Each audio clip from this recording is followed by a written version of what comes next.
In the quiet town of Plainfield, Wisconsin, where the wind rustled through cornfields and the houses stood with shuttered windows like silent witnesses, a darkness lingered that no one could have imagined. This darkness belonged to a man named Edward Theodore Gein, a man who would come to haunt the imagination of a nation, and whose crimes would forever change the landscape of American true crime. Ed Gein was not born evil, or at least, not in the way we imagine monsters are born. Born in 1906, he grew up under the shadow of an oppressive, fanatically religious mother. Augusta Gein was a woman of stern rules and fierce warnings, telling Ed and his brother Henry that the world outside was filled with sin, corruption, and unspeakable horrors. She taught them that women were instruments of temptation, that men must remain pure and vigilant, and that the outside world would only bring ruin. Their father, George, was a drunkard and largely absent, leaving Augusta's will unchallenged.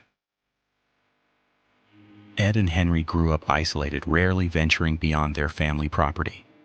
Their childhood was a crucible of fear, shame, and obedience, shaping Ed in ways that would later manifest in profoundly disturbing ways.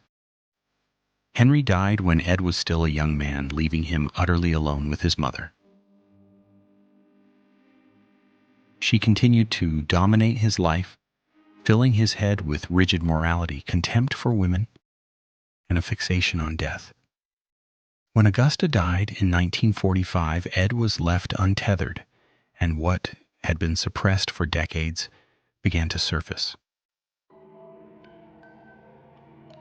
He became a man consumed by loneliness, obsession, and the secret knowledge that death was a passage into something he could not resist. By the 1950s, the people of Plainfield were unaware of the horrors lurking just beyond their perception.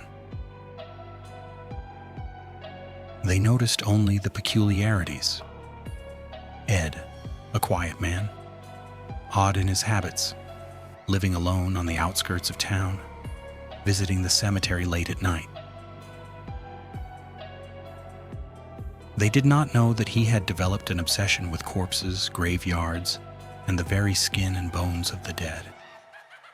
He prowled the local cemeteries under cover of night, digging up bodies, not for profit or thrill, but for something far more macabre. Inside his ramshackle home, the truth of Ed Gein's obsessions became evident. The walls were lined with trophies fashioned from human remains.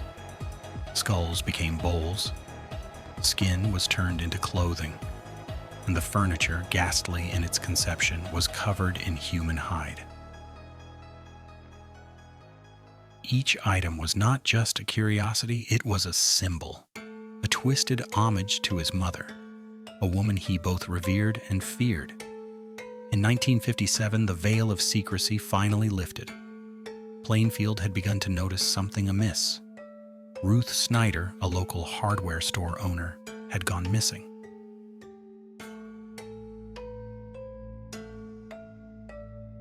Sheriff's deputies began to investigate, following a trail of clues that led them directly to Ed Gein. When authorities entered his home, the world recoiled. What they found was a museum of horror, a testament to human obsession and the fragility of sanity.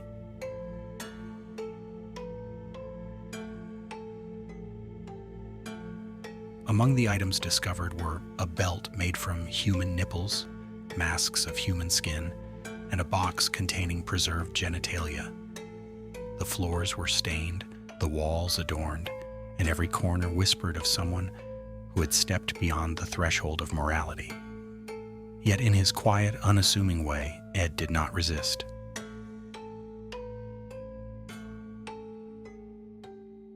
He confessed calmly, detailing his morbid fascination and the deeds that had gone unnoticed for so long. Ed Gein was not a man who killed for pleasure in the way we associate with serial killers. Rather, he was a man lost in obsession, a man whose grief and isolation warped into something horrifying. His crimes inspired a generation of horror writers, influencing iconic fictional killers like Norman Bates in Psycho, Leatherface in the Texas Chainsaw Massacre, and Buffalo Bill in The Silence of the Lambs. The cultural impact was profound, yet behind every story and every mask of fiction lay the stark reality of human vulnerability and darkness. After his arrest, Ed was found legally insane and committed to a mental institution. Few remember the quiet man who once walked among them. Yet the echoes of his crimes linger in the collective imagination, in the way stories of horror captivate and horrify, in the way the mind can twist trauma and fear into something unrecognizable. Ed Gein remains a figure of both fascination and revulsion, a reminder that evil can be ordinary, that terror can reside behind the most unassuming faces.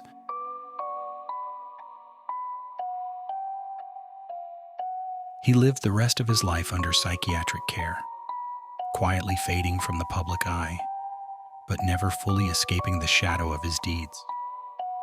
His story became a warning, a case study in isolation, obsession, and the terrifying potential of the human mind when left unchecked.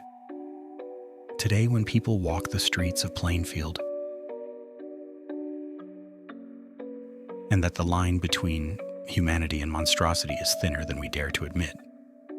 As the wind rustles through the empty fields and the sun sets over the quiet town, it leaves a question that cannot be answered easily.